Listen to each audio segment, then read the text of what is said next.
myself, Rahul Thakkar, associated with LJ Institute of Engineering and Technology. And in today's chapter, ultrasonic, we are going to cover properties of ultrasonic waves, magnetorestriction effect, production of ultrasonic wave by magnetorestriction method, and advantages and disadvantages of magnetorestriction method. Along with, we are going to see two numericals based on this method. So let's start with the basics of ultrasonic waves. What is an ultrasonic wave?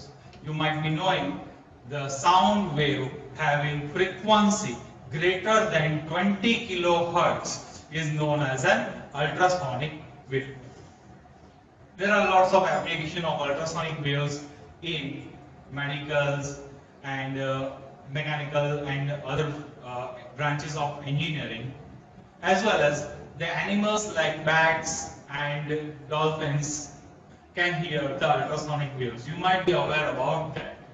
The sound with the frequency 0 Hz to 20 Hz is known as the infrasound, that is also not audible to human beings, and ultrasonic sound that is also not audible to human beings. Human beings can hear only the audible range, that is from 20 Hz to 20 kilohertz.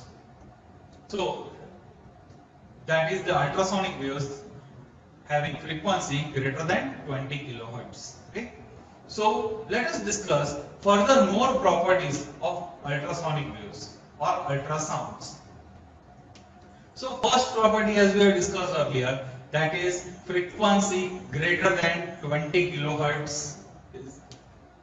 Now we know the equation F is equals to C by lambda. Lambda is in denominator, means F is very high, means lambda is very small. Thus it provides high penetrating power. So because of that very small wavelength, ultrasonic waves can travel over a longer distance and have a high directional beam. Now we know the equation E is equals to HF, that is the energy of a radiation, or E is equals to hc by lambda. So because of small wavelength and higher frequency, they have higher energy content. So because of higher energy, the speed of propagation increases. Okay, so ultrasonic waves have higher energy content and thus they have higher speed of propagation. And last property, like sound waves, ultrasonic waves also undergo reflection, refraction and diffraction. Okay, so these are the few properties of ultrasound or ultrasonic wave. Moving further to the topic of production of ultrasonic wave by magnetorestriction method.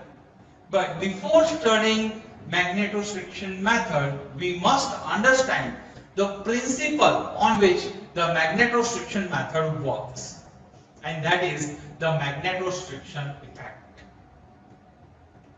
So when an alternating magnetic field is applied to a ferromagnetic material in a form of a rod parallel to its length, they undergo a change in a length because of alternate compression and elongation. Because of alternate compression and elongation, they undergo a small change in length. That small change in length is not visible to the human eyes, but still there is a change, and that change will be feel in the form of a vibration. Now when this frequency of alternating magnetic field matches the frequency of a rod or the natural frequency of the rod, the resonant conditions occurs, and at a resonant condition the rod starts vibrating vigorously, and because of that ultrasonic sound is produced. This is the base principle, and that principle is known as a magnetorestriction effect. Okay, but if you see over here, blue color is the north and the red color is the south. What do you mean by alternating magnetic field? Means north south gets reverse. north become south, south become north. So if you try to do it by your hand, by changing the position, okay, north to south and south to north, you cannot reach up to that frequency. You can hardly change it 100 times in a minute maximum. So that will be near about 2 times in a second, max to max. But we need a frequency greater than 20 kilohertz. So by mechanical or movement method will not work. So for that we need an arrangement. So that circuit which do the work of alternation of magnetic field is the method of production of ultrasonic wave by magnetostriction method or magnetostriction oscillator. Oscillator oscillates the magnetic field. Okay. So let's move on to the topic of production of ultrasonic wave by magnetostriction method. For that we require a ferromagnetic rod AB. You might be knowing the ferromagnetic material which has the parallel dipoles and they are used for preparing permanent magnets. Permanent magnets are manufactured from ferromagnetic materials. Okay. So we have taken a ferromagnetic rod AB, but it cannot be held in air freely. So a clamp X is applied and on that two inductor coils L1 and L2 are wounded such that they are not connected to each other in a physical manner, but they are connected mutually. Okay? A variable capacitor C1 is connected in parallel to the coil L1, which forms a resonant tank circuit. You might be aware about that LC oscillation circuit. It is the same thing. Okay? Now, one side of the resonant circuit is connected to the emitter of a transistor via battery, and the other end is connected to the collector of a transistor via milliammeter. The coil L2 is connected between the base and emitter of the transistors. So this is all about the construction of magnetostriction oscillator. Now we will see the working of magnetostriction oscillator for production of ultrasonic waves. When the battery is switched on, the resonant circuit L1C1 produces an alternating current of frequency F is equals to 1 upon 2 pi under root L1C1, because of which the rod gets magnetized. And because of magnetostriction effect, its length changes. Due to the change in a length, the coil L2, in the coil L2, the EMF is generated because of mutual inductance.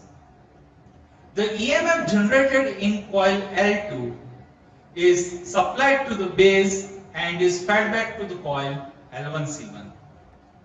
The capacitance C1 is so adjusted that the oscillator matches the natural frequency of the rod, and thereby the rod starts vibrating vigorously because of the resonance created, and thus it produces the ultrasonic waves of frequency 1 upon 2L under root E by rho, where L is the length of the rod, E is the Young's modulus, and rho is the density of material.